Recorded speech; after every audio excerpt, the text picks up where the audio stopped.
Matter of fact, when I was in Philippines, there was gross homosexuality in the Philippines. And massive, I forgot you're from the Philippines. A lot of homosexuality, right?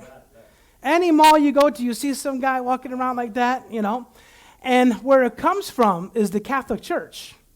Bishop Cheeto told me this. He said, we have so many gays in the Philippines from the Catholic Church. I said, how is that? He said, every year they have this black Jesus. What do they call him? The Negro, something like that? The Black Nazarene. The Black Nazarene. And they all wear black, and they worship this black Jesus. And the story behind it was, they were bringing this Jesus statue over, right, from Spain, or I think it was from Spain, and the boat burned. And the only thing that survived was the statue of Jesus, and it was charred black. And so that's the history why they had the black Jesus, and why they worship the black Jesus. When I say black, I don't mean African-American black, not in that context. It's this black statue of Jesus. And so they worship this statue. They beat themselves bloody before this statue. And there's all kinds of demonic idolatry behind this statue.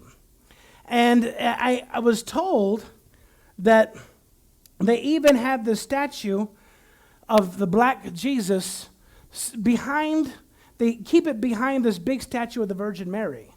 So when people come and worship Mary, the Black Nazarene receives all their worship. And he said, so you have this spirit of perversion. They're worshiping this female deity.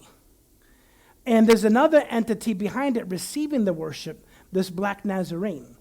And so in the Catholic Church in Philippines is massive sexual child abuse.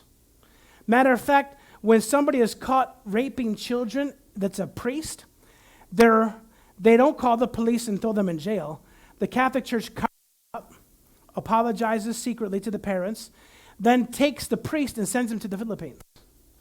So the Filipino priest, not the Filipinos, but the foreign priests in the Philippines, most of them are convicted by the diocese as a child molester, and they're sent to the Philippines.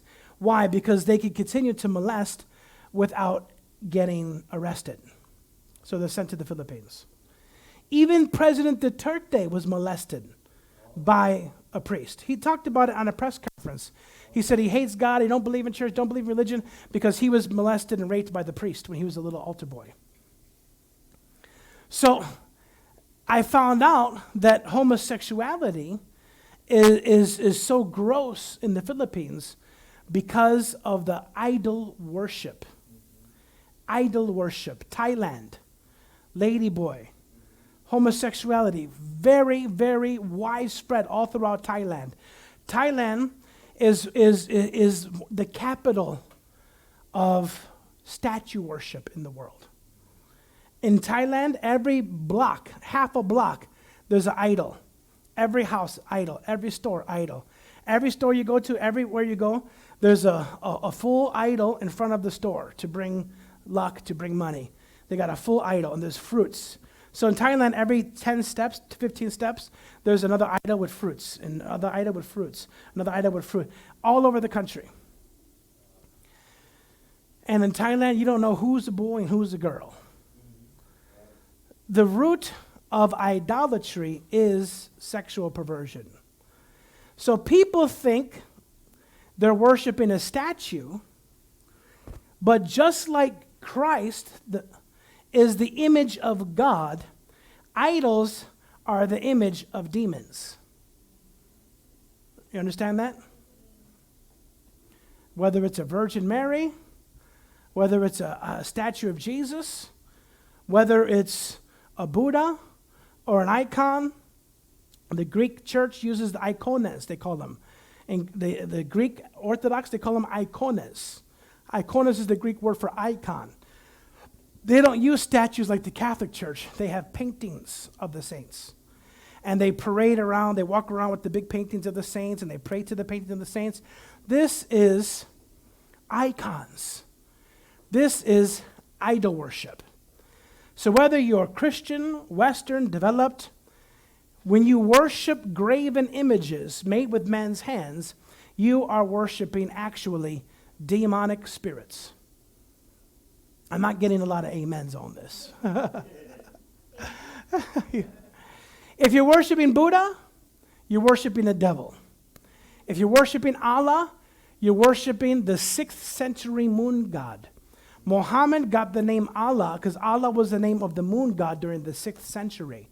You're worshiping a demon of a moon god. If you're worshiping Taylor Swift, if you're worshiping your child or your boyfriend, you are worshiping at the will of demonic spirits. Amen? Let's look at 1 Corinthians chapter 14 and verse 18. It's not just a cultural, it's not just another religion. There are actually demonic entities behind it that are receiving that worship. I've heard of one testimony, I think it was Brother Summerall, Lester Summerall, one of my spiritual grandfathers, that he was in, I think it was in Indonesia. I believe he was in Indonesia, in the jungle. And there was these people, they were all worshiping a tree. And they said this tree, they would worship and pray to this tree. This tree was a demonic tree. And I believe one of the missionaries took a knife and stabbed the tree. And said, like, this is satanic, this and that, don't worship this tree. Look, it's nothing, it's dead. And he just stabbed it as an example. And the tree screamed. Ah! This blood-curdling demonic screech came out of this tree. Because it was a demon spirit living in the tree. We call them animate objects. So God does not want us to be ignorant of spiritual things.